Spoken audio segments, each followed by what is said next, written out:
In this tutorial, I'm going to show you how to use AI as a freelancer. It's really amazing. Follow alongside till the end.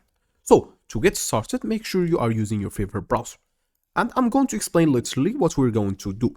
We are going to use one of the two AIs, one called ChatGPT, another one called Writer. And there's a bunch of them, but those are the most two popular ones, and I suggest that you stick with them. Now that you are done knowing about them, head to your browser, Google Chrome in this case, and I'm going to search for the following in the search tab, google.com. Right here, I'm going to head and search for ChatGPT.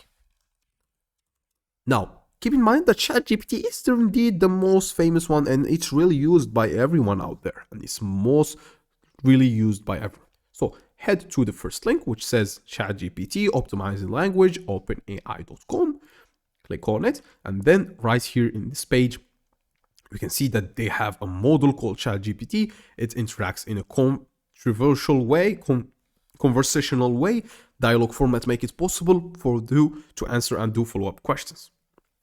It admits its mistake, challenge incorrect, and then rejects inappropriate requests. And it's a sibling model to the Instruct GPT, which is trained to follow an instruction in a prompt and provide a detailed response. Now click on Try ChatGPT, click Sign Up, and go ahead and create your account using Google, Microsoft, or your personal email, whatever you would prefer. And you're good to go. You've successfully created ChatGPT as a freelancer. How can you use it as a freelancer, you might ask? Well, you can ask it to do your assignments or help you with your assignment. For example, if you are writing, doing copywriting or blogs, it will literally help you and create you an outline for that blog, saving you a lot of time and therefore helping you as a freelancer.